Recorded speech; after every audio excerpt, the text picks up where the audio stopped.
آلہ الطیبین الطاہرین المعصومین الغر الميامین المنتجبین المکرمین الذین اذهب اللہ عنهم الرجس وطهرهم تطہیرا۔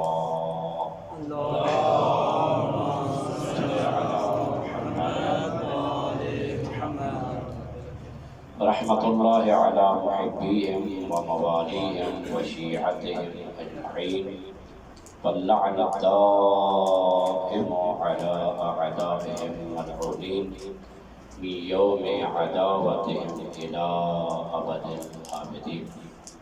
أما بعد، فقد قال الرحمن في القرآن: بسم الله الرحمن الرحيم، قد أفلح من زكاها.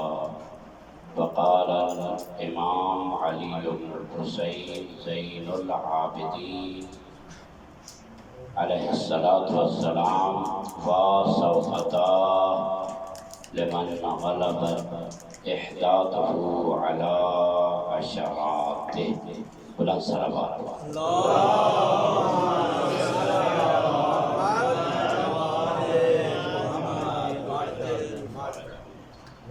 کوئی لمبی چوڑی گفتگو نہیں، فقط امتثال امر کی خاطر شاکر صاحب قبلہ نے فرمایا، قبلہ صاحب کی آمد سے پہلے جو کہ اصل خطیب ہیں، ان کی آمد سے پہلے چند ایک منٹ درس اخلاق، البتہ انہوں نے درس اخلاق کہا، میں سب سے پہلے خود استحقاق رکھتا ہوں اس بات کا کہ مجھے درس اخلاق دیا جائے، لیکن سب مل کر موعظہ اور نصیحت اتنی اہم اور ضروری ہے اور ہر وقت ضروری ہے انسان کے لیے، کیونکہ شیطان انسان کا مخفی دشمن نہیں ہے بلکہ کھلا دشمن انسان ہے۔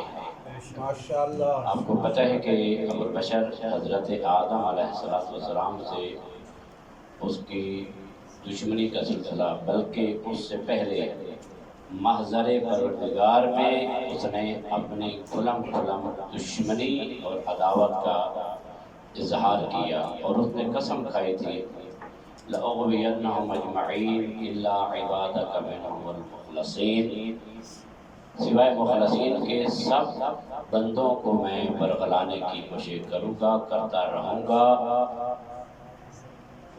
اس وقت تک کہ جب تک اس کا خاتمہ نہیں ہو جاتا۔ ماشاءاللہ ماشاءاللہ۔ امیر کائنات فرماتے ہیں وعظ و نصیحت کے بارے میں، کیونکہ انسان کا نفس، انسان کی روح ایسے زور گھوڑے کی مانند ہے کہ جو بہترین سوار کے ہوتے ہوئے جس نے گھوڑی سواری کی ہے وہ جانتے ہیں کہ جب گھوڑا چموش ہو جاتا ہے، یعنی منظور ہو جاتا ہے، تو اس کو پھر کسی نہ سوار کا خیال رہتا ہے نہ آنے والے کا خیال رہتا ہے، بلکہ نہ جانے وہ کس کھائی میں یا کس وادی میں یا کس کھٹے میں جا کر سوار کو گرا دیتا ہے۔ اسی طرح نفس انسان ہے، خداوند متعال فرما رہا ہے، بلکہ اس سے پہلے امیر کائنات خود فرماتے ہیں کہ لا بد لی من واعظ، توجہ تو ہے نا، لا بد لی من واعظ، کلمات کے ساتھ نحو البلاغہ تلاوت فرمائیں اور توجہ کے ساتھ تنہائی میں بیٹھ کر کہ مولا کیا کہنا چاہتے ہیں۔ سید الساجدین، جن کی میں نے ایک حدیث پڑھی ہے، انشاءاللہ مختصر وقت میں جلدی کوشش کروں گا آپ کو تمام کروں۔ امیر جناب امام زین العابدین علیہ السلام نے خالق سے کلام کی ہے، صحیفہ سجادیہ زبور آل محمد اخت القرآن میں۔ ان کی بات کا معیار یہ ہے کہ خالق سے کلام ہے۔ امیر کائنات نے لوگوں سے کلام کی ہے نہج البلاغہ میں۔ ہم مولا کے اس کلام کو بھی پڑھیں، ان کے اسلوب کلام کو بھی پڑھیں، اور امام زین العابدین علیہ السلام کی دعاؤں کے سلسلہ کو بھی پڑھیں، امام علیہ السلام نے واقعہ کربلا کے بعد بڑی محنت کی ہے ان دعاؤں میں، کیونکہ دور ایسا تھا کہ جب محمد والے محمد کے فضائل پہنچانا لوگوں تک بہت مشکل تھا، بہت مشکل ادوار گزرے. تو امام علیہ السلام نے اپنے دعاؤں میں ہر دعا کے پہرے کے بعد کیا فرمایا؟ اللہم صلی علی محمد و آل محمد. ماشاءاللہ جو ہے نا. اور اس بارے میں ایک نکتہ بیان کرتا جاؤں. قیامت والے دن حسرت کرنے والے حسرت کریں گے. حسرت ہوتی ہے نا. مثلا اگر میں برا کام کرتا ہوں تو جب میں جاتا ہوں کسی ایسی جگہ پر جہاں انعام دیا جا رہا ہے اور بروں کو سزا دی جا رہی ہے تو میں برا کام کر کے وہاں حسرت کروں گا، اے کاش میں نے یہ کام نہ کیا ہوتا، آج مجھے یہ دن نہ دیکھنا پڑتا. وہ انعام حاصل کر رہے ہیں اور میں یہاں پر جہنم اور آگ اور عذاب. اسی طرح قیامت والے دن کچھ ایسے لوگ ہوں گے، نیک لوگ بھی حسرت کریں گے. نیک لوگ بھی حسرت کریں گے، برے نہیں، نیک لوگ بھی حسرت کریں گے. وہ کس چیز کی حسرت کریں گے؟ اے کاش ہم نے اس کام کو زیادہ انجام دیا ہوتا. مثلا یہی ہے مجلس امام حسین علیہ السلام ہے، اے کاش میں نے زیادہ مجلسوں میں شرکت کی ہوتی، اے کاش میں نے زیادہ قرآن کی تلاوت کی ہوتی، اے کاش میں نے صحیفہ سجادیہ کی دعاؤں کو زیادہ پڑھا ہوتا. یہ حسرت بھی ہے، ہر ایک کی حسرت ہوگی، لیکن ایک آدمی جو ہے وہ وہاں پر حسرت نہیں کر سکے گا اور وہاں گنجائش بھی نہیں ہوگی. وہ کون سی حسرت ہوگی؟ ایک صلوات کے ساتھ سہارا دیجیے.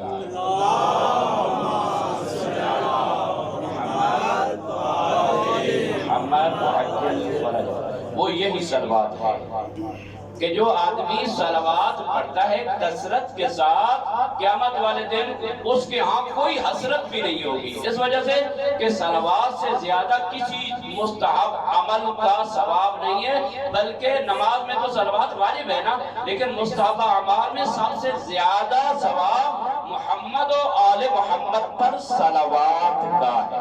اللہم صلی علی محمد. پیغمبر کے زمانے میں بعض لوگوں نے صلوات کا حکم تو ہے نا، قرآن کی آیت بھی ہے، تو لوگوں نے صلوات پڑھی اللہم صلی علی محمد. پیغمبر اکرم نے سنا اور پیغمبر اکرم کا رنگ سرخ ہو گیا اور جلال میں آ کر پیغمبر فرماتے ہیں لا تصلوا علی الصلاۃ البتراء، میرے اوپر تم کٹی صلوات نہ پڑھو. صحابہ نے پوچھا یا رسول اللہ کون سی صلوات ہے کہ جو مکمل ہے؟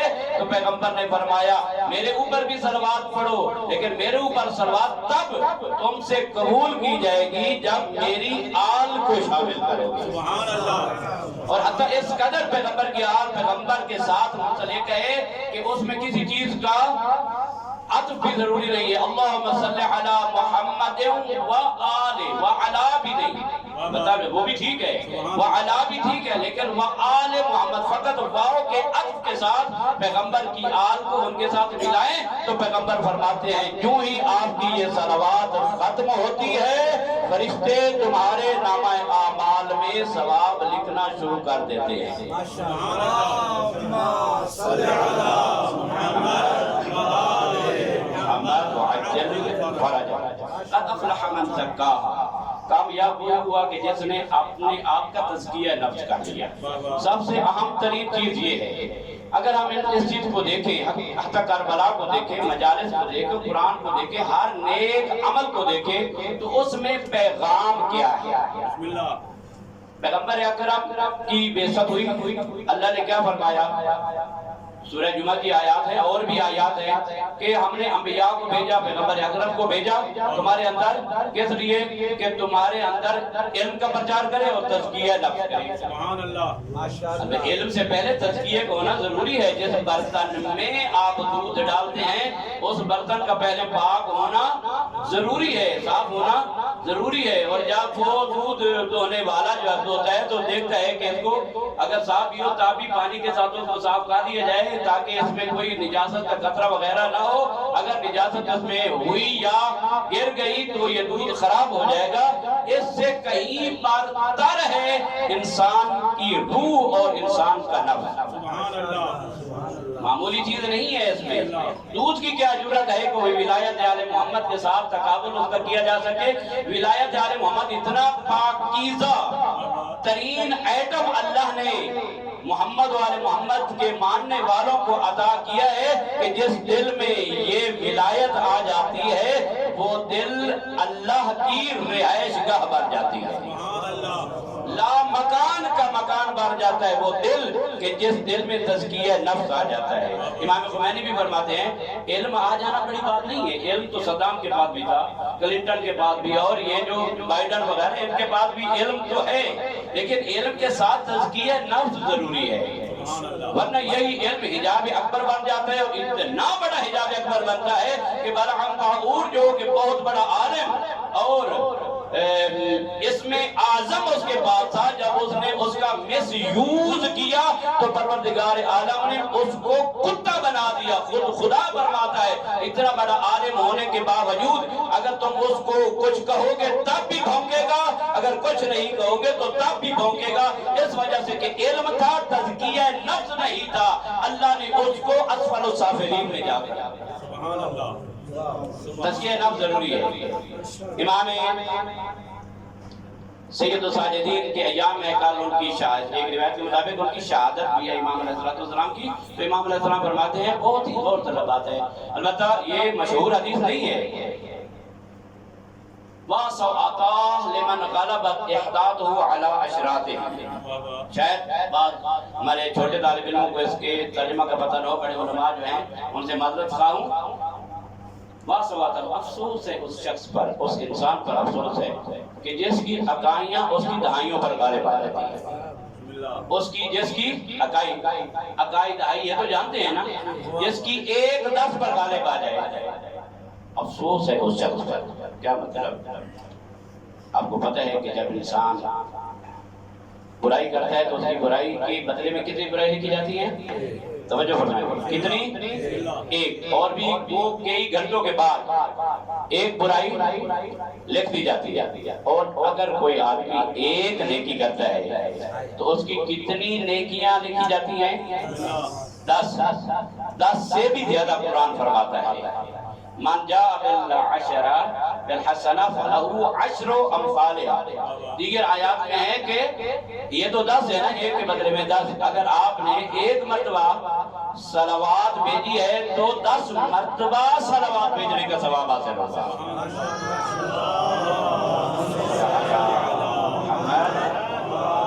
محمد وعجل فرجہ، یعنی اگر ایک مرتبہ ایک درہم، ایک دینار، ایک روپیہ آپ نے یتیم کو دیا ہے، اس کے ساتھ پرستی کی ہے، تو خداوند متعال 10 روپوں کا ثواب آپ کو عطا کرے گا۔ تو آپ مجھے یہ بتائیں کہ جس کی عقائی ہے ایک ہے اور پھر اس نے پڑھنا بھی نہیں، اس میں نشو و نما نہیں، ایک ہی رہنا ہے، اور 6-7 گھنٹے کے بعد وہ بھی ڈیلیٹ ہو جانا ہے، ریموو ہو جانا ہے، شفٹ ڈیلیٹ کے ذریعے، فقط ڈیلیٹ نہیں، شفٹ ڈیلیٹ کے ساتھ تاکہ وہ اس صفحہ ہستی سے، اس میموری سے بھی ختم ہو جائے۔ حتیٰ نہج الدعاء کمیل میں امیر کائنات فرماتے ہیں خدایا تو کتنا کریم ہے، کتنا کریم ہے، میرے کرامن کاتبین کو بھی آگاہ نہیں کرتا کہ میں تیرے عبد نے کیا کیا خطائیں کی۔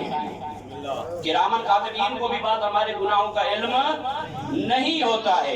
اچھا کتنی چھوٹ دی اللہ نے، ایک کرامن کاتبین کو بھی نہیں بتایا، اور بعض علماء فرماتے ہیں خدا اتنا رحیم و کریم ہے، اس میں بات ضروری ہے، بات ہونی چاہیے، یعنی یہ بات ڈھکی چھپی نہ رہ جائے کہ کیا ائمہ علیہ السلام کے پاس ہمارے ہر عمل جاتا ہے؟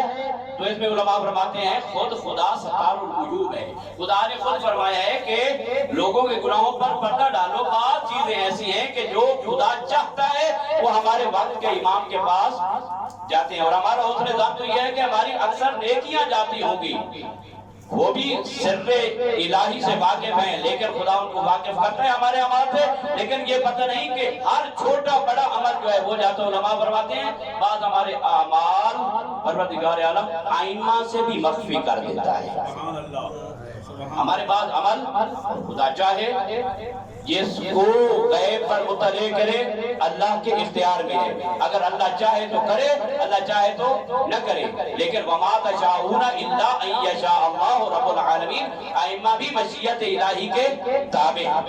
تو عرض خدمت یہ ہے کہ افسوس امام علیہ السلام اس شخص کے لیے فرما رہے ہیں کہ جس کی عقائی اس کی دہائی پر، اس کا مطلب کیا ہے کہ میں نے ایک برائی کو اتنی مرتبہ کیا کہ وہ 10 بن گئی یا 11 بن گئی، اور مجھے نیکی کے رخصت کے باوجود کہ نیکی کے میرے پاس مراحل جو ہیں اور میرے پاس اسباب جو ہیں وہ زیادہ ہیں، اس کے باوجود میں اتنا کم وقت نکلا کہ 10 برائیاں تو کر لی ہیں لیکن ایک نیکی کو انجام نہیں دے سکا۔ اس کی تفسیر یہ ہے، من جاء بالعشر فلہ عشر امثالھا، قرآن کی آیت ہے، کوئی شک بھی نہیں ہے کہ یہ کیا، اور پھر خدا قرآن میں بھی کہتا ہے کہ جو انسان ایک دانہ گندم کا زمین میں کاشت کرتا ہے تو خدا کتنا کریم ہے، اس میں سے کتنی بالیاں ہوتی ہیں اور ہر بالی میں کتنے دانے ہوتے ہیں، 700 دانے تک کا تذکرہ خدا نے کیا ہے، ایک دانے سے 700 دانے تک اللہ نے تذکرہ کیا ہے کہ خدا اتنا کریم ہے، تم ایک کاشت کرو گے 700 تمہیں عطا کرے گا، فَيُضَاعِفَ لَهُ أَضْعَافًا كَثِيرًا، پھر اس کے بعد جتنا مرضی آئے خدا اس کو بڑھاتا چلا جائے وہ اس کی اپنی مرضی ہے۔ لیکن دیکھنا یہ ہے کہ ہم نے کتنی کوشش کی ہے۔ میں طالب علم ہوں، میں اپنے لیے کہتا ہوں کہ سب سے اہم ترین چیز میں ایک طالب علم کے لیے کیا ہے، وہ میری زندگی کے ساتھ ہے، زندگی کے ساتھ ہے۔ اس کی اہمیت کہاں پہ واضح ہوتی ہے، جب فرشتہ اجل آئے گا، موت کا فرشتہ آئے گا، اس وقت انسان کہے گا کہ اے کاش ایک سیکنڈ کے لیے تو رک جا، ایک سیکنڈ کے لیے، وَلَن يُؤَخِّرَ اللَّهُ نَفْسًا إِذَا جَاءَ أَجَلُهَا، جب آ جائے گی تو سلیمان ابن داؤد علیہ السلام جیسا عظیم السلطنت نبی جس کے قبضے میں پروردگار عالم نے پرندوں کو بھی مطیع قرار دیا گیا اور ہواؤں کو بھی اللہ نے ان کا مطیع قرار دیا، جب لَن يُؤَخِّرَ اللَّهُ نَفْسًا، جب آ گئی موت تو موت کے فرشتے نے کہا نہیں، ایک لمحے کے لیے نہیں، عصا کی ٹیک پر تھوڑا سا بیٹھنے دیجئے، نہیں، no allowed, period has been finish, آپ کا تمام ہو چکا ہے، آپ کا زندگی کا پیریڈ تمام ہو چکا ہے۔ اگر سلیمان ابن داؤد کو اللہ نے مہلت نہیں دی ہے تو ہم کس کھیت کی مولی، جنہوں نے اپنا ایک لمحہ تک ضائع نہیں کیا۔ میں ایک طالب علم ہوں، میرے لیے سب سے قیمتی ترین چیز کیا ہے، وہ میری زندگی کے لمحات ہیں۔ الفرصت تمر مر السحاب، تو نہیں کہنا، الفرصت تمر مر السحاب، یہ زندگی کے دن جو ایسے گزر رہے ہیں، آپ نے دیکھا ہوگا کہ جو بادل آتے ہیں، ہم دیکھ رہے تھے کہ یہ بادل یہی برسیں گے، اتنے بڑے گھنے بادل اور اتنی چھاؤں اور اتنا وہ آندھی اور یہ سما بنا ہوئے، لیکن دیکھتے دیکھتے دیکھتے وہ بادل وہاں سے ایسے غائب ہو جاتے ہیں گویا کہ یہاں پر بادلوں کا نام و نشان تک نہ تھا۔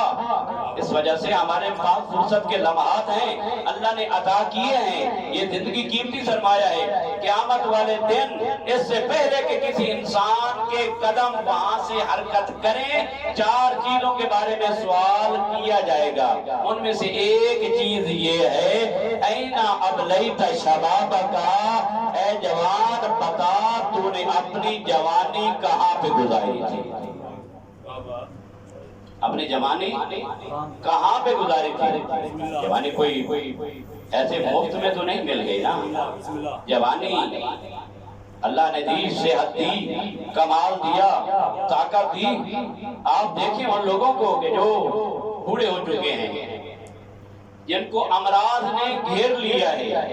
امیر کائنات نہج البلاغہ میں ارشاد فرماتے ہیں، لوگوں عبرت حاصل کرو ان لوگوں سے کہ جو تمہارے سامنے پہلوان، طاقتور، جن کا ثانی دنیا میں کوئی نہیں ہوتا تھا، لیکن دیکھو آماج گاہ ہے بیماریوں کی، جب بیماریاں اس کو گھیر لیتی ہیں تو بہت بڑے پہلوان اور جوان بھی اٹھنے کی حد تک بھی لاچار ہو جاتے ہیں، قادر نہیں رہتے کہ وہ اٹھ سکے۔ یہ تو ہے نا اس دنیا میں، چلو اوکے سے باویں سو کے یہاں سے گزر جائے گی، ہاں چلو میرے جسم میں طاقت نہیں رہی، جسم کسی نہ کسی طرح اس کو بوسیدہ تو ہونا ہے نا، پرانا تو ہونا ہے، یہ تو چلا جائے گا۔ میرے محترم، میرے طلاب، علماء، بزرگان، میں سب سے پہلے اس چیز کا خود اہل ہوں کہ مجھے نصیحت کی جائے اور مجھے کوئی ایسا ہو کہ جو بتائے کہ تیرے اندر نقائص کیا ہیں۔ سب سے قیمتی چیز جو ہے طالب علم کے لیے وہ وقت ہے۔ ماں باپ کو چھوڑا، بہن بھائیوں کو چھوڑا، اعزاء اقربا وطن کو چھوڑا، مشکلات بھی برداشت کی۔ البتہ مشکلات پرانے دور کی مشکلات نہیں ہے، یہاں تو مشکلات ہی نہیں ہے نا، اب مشکلات نہیں رہی۔ جو ہم نے مشکلات برداشت کی حوزہ علمیہ میں 20-25 سال پہلے، ہم کہتے ہیں وہ بہت زیادہ مشکلات تھی، لیکن اس سے پہلے علماء نے جو طلاب نے مشکلات برداشت کی تھی، وہ انسان سن نہیں سکتا کہ وہ مشکلات کس قسم کی تھی، لیکن نجف میں پڑھ کر، قوم میں پڑھ کر اتنی عظیم مرتبہ پر پہنچے۔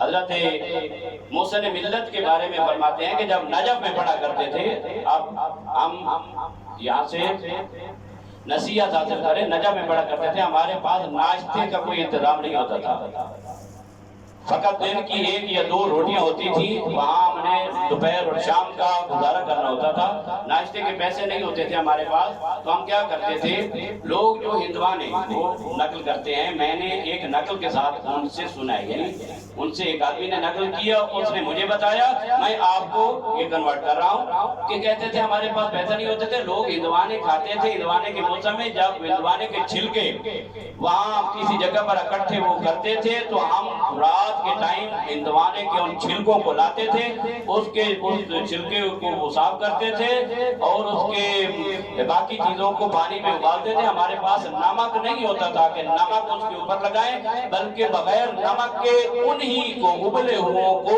ہم کھا لیتے تھے، یہ ہمارا ناشتہ ہوا کرتا تھا۔ لیکن کیا محسن ملت بنے، اتنے عظیم علم و عمل کا اتنا پیکر بنے کہ جن کی مثال آج ہم اپنی مجلسوں میں دیتے ہیں، اور ہم ان کو سراہتے ہیں کہ کتنی زحمتیں برداشت کی انہوں نے۔ اور بعض علماء کے بارے میں ہے کہ ان کی وہاں اولادیں اس وجہ سے فوت ہو گئی کہ ان کے پاس علاج کے لیے پیسے نہیں ہوتے تھے۔ نجف میں ان کی اولاد کے بارے میں ہم نے سنا ہے کہ وہ علاج نہ ہونے کی وجہ سے وہ فوت ہو گئے، بیٹا ہے وہ فوت ہو گیا، کس وجہ سے کہ علاج کے لیے پیسے نہیں ہیں۔ ہمارے ہاں مشکلات نہیں ہیں، ہمیں ہر چیز میسر ہے۔ اب ہماری ذمہ داری کیا ہے؟ امام علی بن موسیٰ الرضا علیہ السلام برم صلوات،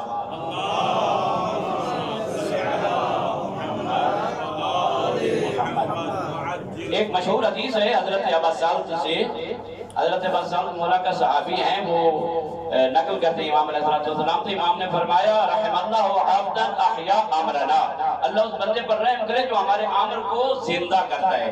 آپ کی سنی سنائی باتیں ہیں، لیکن یہ ہے کہ ذکر تنفع المؤمنین، یاد دلاؤ یاد دلاؤ یاد دلاؤ، یعنی انسان کی روح اور نفس کے کان جو ہے نا، ان کو پکڑ پکڑ کر ہر وقت یاد دلاتے رہو دلاتے رہو دلاتے رہو، یہاں تک کہ حتی اتاک الیقین، موت تک اس کو یاد دلاتے رہو کہ تمہاری ذمہ داری کیا ہے، اے نفس تیری ذمہ داری کیا ہے۔